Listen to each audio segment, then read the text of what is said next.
Imagine being just 10 years old and suddenly looking like you're pregnant. That's exactly what happened to Anna, and no one could explain why. Anna's mom, Christy, thought it was just a stomach issue. She reassured her daughter that a little medicine would fix everything. But that night, things took a dark turn. Anna was hunched over the bathroom, vomiting again and again, just like morning sickness. Christy rubbed her daughter's back while their husband, Kevin, rushed in with a towel. They promised themselves they'd take Anna to the hospital first thing in the morning, but waiting until morning was a mistake. Overnight, Anna's belly swelled even more, and by the time they got her into the car, she had slipped into unconsciousness. At the hospital, doctors ran every scan and test they could think of. The results? Completely normal. Nothing was wrong, or so they claimed. Christy was desperate. She explained through tears that Anna was in constant pain, had been vomiting for weeks, and her stomach looked abnormally bloated. But the doctor brushed it off, saying it was probably just lactose intolerance causing indigestion. Christy didn't understand, but at least they had an answer. For now. That night, Christy woke to the sound of Anna screaming in agony. She sprinted upstairs and found her daughter drenched in sweat, clutching her stomach and crying uncontrollably. They didn't hesitate this time. They rushed her straight to the biggest hospital in the city. But there, things weren't any better. A young doctor glanced at Anna, shrugged, and said it was nothing more than acid reflux. His advice: take more walks after meals. Then he turned his back and walked away. Christy and Kevin chased him down the hallway, begging him to look again. But instead he snapped, "If you don't trust me, go to another hospital." That was the last straw. Christy broke down, furious and terrified.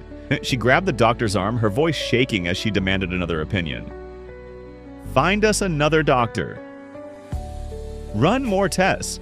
I'm not leaving this hospital until you tell me what's wrong with my daughter." Finally, the doctor gave in. Hours later, just before sunrise, Dr. Berge, the head of pediatrics, came in with an update that left them frozen in shock. Anna had a bowel obstruction. Her intestines were twisted, blocked, and if they didn't operate immediately, she wouldn't make it. Within minutes, nurses rushed in to prep Anna for surgery. Kevin was asked to help hold her down as they inserted a tube through her nose.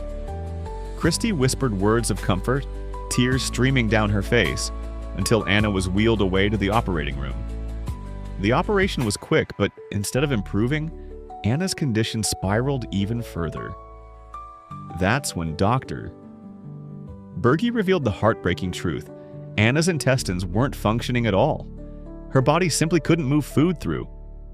There was no real cure. The only way she could survive was by being fed through a tube. For the rest of her life. When Christy heard the doctor's words, her whole body froze. She didn't even let him finish. She simply closed her eyes in pain, stood up, and walked out in a daze.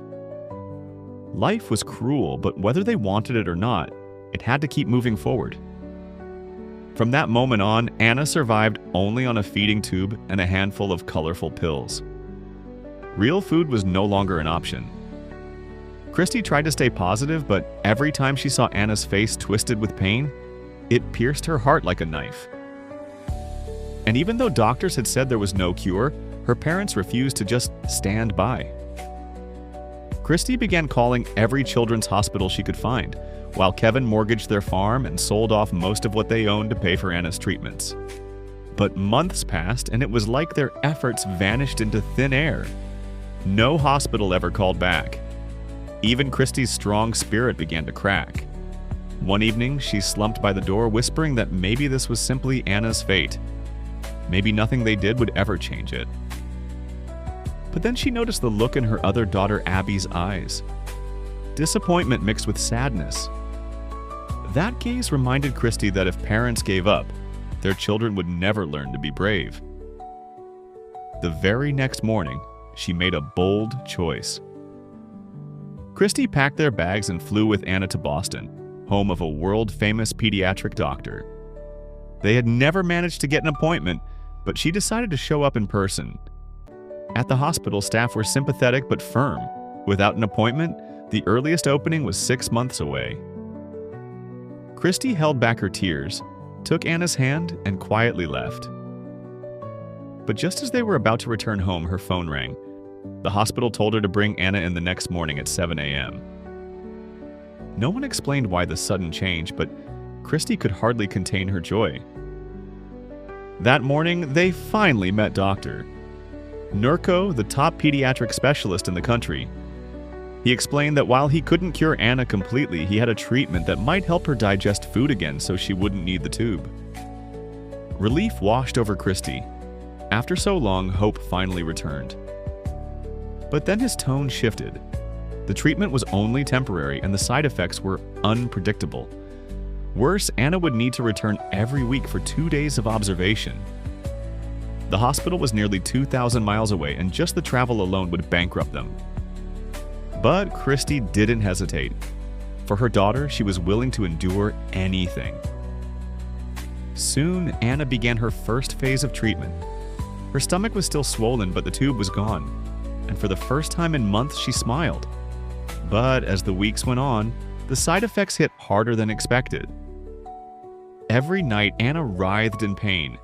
No medicine, no comfort, nothing could stop it.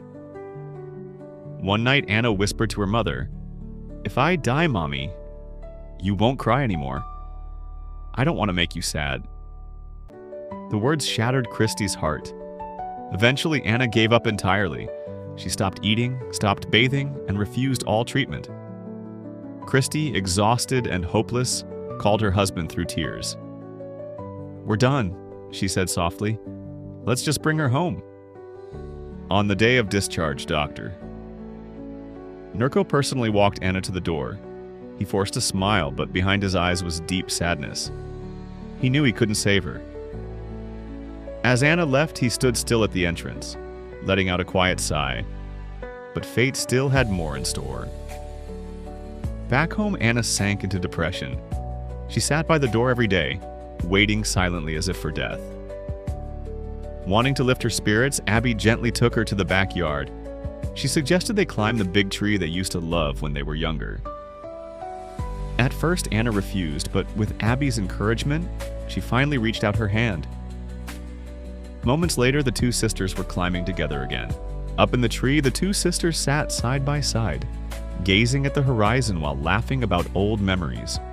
For the first time in what felt like forever, Anna's smile was genuine. But just as happiness seemed to return, the thick branch beneath them groaned and split open with a terrifying crack. Abby immediately told Anna to move toward the center of the tree where it was safer. But before Anna could react, Abby's scream pierced the air. Hearing it, Kevin ran out with a ladder, leaned it against the trunk, and peered into the hollow. The inside was pitch black, he couldn't see anything. Panic took over. With trembling hands, he dialed 911. Within minutes, firefighters rushed in, but rescuing Anna was far more difficult than anyone expected. The old tree was fragile. They couldn't simply cut it down, or Anna could be crushed. The only option was to use an aerial ladder and carefully pull her out from the top. Reporters who had arrived at the scene weren't hopeful. The tree was over 30 feet tall, and Anna had fallen headfirst. The chances of her survival seemed close to zero. When someone murmured that she might already be gone, Christy's world crumbled. She clutched her chest, gasping for air, her strong spirit finally breaking. Tears streamed down her face as she collapsed to her knees at the base of the tree. With her forehead pressed against the bark, she begged the heavens to spare her little girl. Witnesses were deeply moved. Strangers gathered one by one, joining Christy in prayer, their voices trembling with hope for a miracle. After 3 endless hours, firefighters finally pulled Anna out. Her limp body looked lifeless, like a doll with no soul. Kevin and Christy's hearts sank. They feared they were about to face their worst nightmare. But then, a miracle. She was breathing. The relief was so overwhelming that Christy's knees buckled and she almost collapsed. But the shocks didn't end there. After a full examination, doctors couldn't believe what they were seeing. Anna had fallen nearly 30 feet, yet not a single head injury, not even a scratch. All she needed was glucose for energy, and she was ready to go home. Christy couldn't make sense of it. And the very next morning, another miracle unfolded. Anna's swollen belly was gone. She woke up hungry, smiling brightly, and said she wanted barbecue. Christy barely had time to celebrate. She rushed Anna back to Boston for a thorough checkup. When Dr. Nurko reviewed the results, he was speechless. Overnight, Anna's body had completely healed. There was no medical explanation. Back home, word of Anna's survival spread like wildfire. Her story was called a miracle from God. Media outlets swarmed their house, and soon the entire family was invited to share their testimony at church. Standing before the crowd, Christy saw hundreds of hopeful faces waiting for her words. Her eyes welled with tears. She wasn't sure if she believed in miracles from heaven, but she knew one thing for certain. The greatest miracles weren't always supernatural. They were the acts of kindness that had carried them through. The classmate who treated Anna like nothing had changed. The waitress who secretly gave them discounts when they couldn't afford food. The ticket agent who pretended the system glitched so they could use expired coupons for flights. The receptionist who risked her job to squeeze Anna into an earlier appointment. And the neighbor who hid her crying baby in the car so Anna could rest peacefully.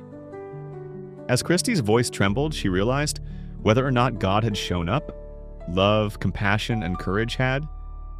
And to her, those were the most beautiful miracles of all.